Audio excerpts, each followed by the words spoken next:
दोस्तों, आज एक ऐसा विषय मैंने चुना है, वो आपको जब आप सुनोगे तो आपको भी महसूस होगा कि ये कैसे हो सकता। मैं छोटा थोड़ी उम्र में ये कोशिश करता था कि कुछ सतरें लिखी जाएं, पोएट्री की कविता लिखी जाए। ऐसा हुआ कि जब चलते रहे लिखते रहे तो कभी को ऐसा शौक होता है कि किसी भी बंदे को पकड़ो, जब कोई फोन करे उसको कहो पहले मेरी कविता सुने। ये कभी की एक शॉर्ट कमिंग है, लिमिटेशन है। तो ऐसे ही हुआ, हमने लिखते रहते थे, लिखते हैं, अभी भी लिखते हैं। और जब किसी का फोन आता तो दिल करता कि वो सुनाए, वो उसी वक्त फोन काट देता। जब कोई आ जाए तो उसके पास हम जाते हैं, मिलते हैं, तो कभी कभी कहते जी सुनो हमारी ये बात अच्छी है या नहीं। वो कहते जी देखो, आप चाय पियो, दारू पियो, खाओ पियो, पर ये जो है ना आपकी कविता है इसको ना सुनाना। बड़ा बोर हुए हमको सुन कर ये बात। तो ये क्या बात हो गई कि एक कविता में कुछ सुनने के बाद जो शायरी मैंने समझा कि शायरी तो लोग तो बहुत अच्छा सुनते हैं। घर में भी ऐसे ही है हाल। मैं एक बार जा रहा था तो मेरे सामने मेरा दोस्त टकरा, मेरा बुरा हाल था। आपको पता ही था, घर में बीच बच्चों के साथ जो कविता की बात करोगे, उनको तो देखो ग्रॉसरी चाहिए, अच्छा खाने पीने के लिए सामान चाहिए, मेरी कविता को कौन सुने। तो मैं समझ बैठा कि शायद ये कविता भी कोई काम कर सकती है। धीरे धीरे मैंने कविता का शुरू कर दिया, जो दशा अपना शुरू करा। उसको मैं दिखाना बीवी को, अपनी को, बच्चों को।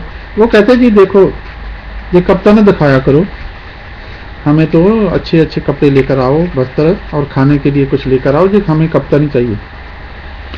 जब हम कहीं भी जाएं लोग अपनी सुनाकर चले जाते हैं, तो हमारी कोई सुनता नहीं था।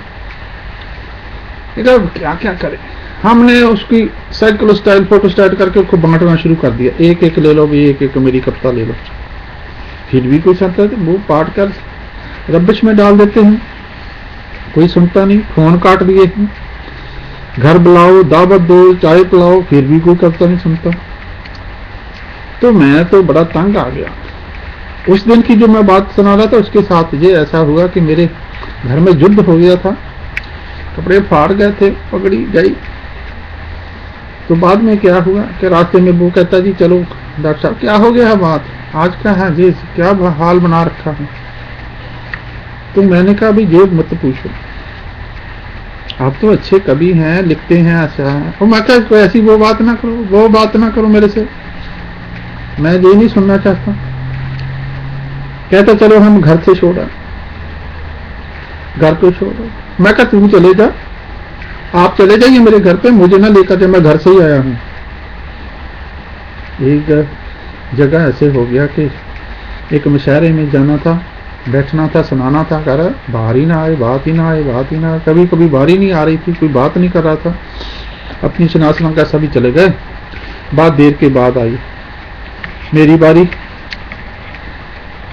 मैंने कहा चला दो चार ये बंदे बैठे हैं तो ये तो मेरी कविता सुनेंगी है तो अच्छा है, सुनते हैं।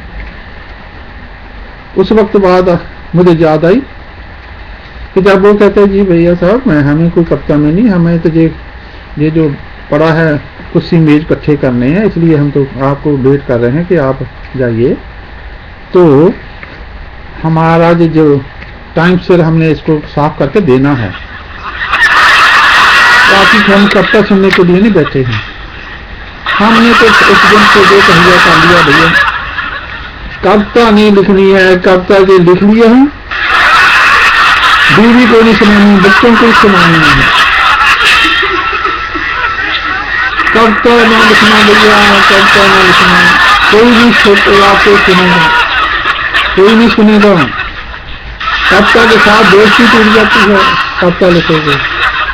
कवि के तो दोस्त नहीं होते, कभी कभी का दोस्त नहीं बनता है। कभी तक कभी दोस्त कभी भी नहीं बनता, ना बनेगा। एक दूसरे से ऐसे रहते हैं जलेबी की तरह, जलेबी जैसे होती है ना सीधी, ऐसे होती है। तो उस दिन से हमने तहिया कर लिया कि भैया और कुछ काम कर लो, रोटी रोटी के लिए जो करता नहीं इससे तौबा करो, छोड़ो इसको। तो हमने कविता लिखनी उस दिन से बंद कर दिया भैया, बंद कर दिया। तौबा है तौबा। जब कोई आने जाने को छोड़ दिया, कोई घर में नहीं आता, कोई खाने पीने नहीं आता, दारू पे बुलाओ उसको नहीं आता, दाद पे बुलाओ कुछ कभी नहीं आना चाहता।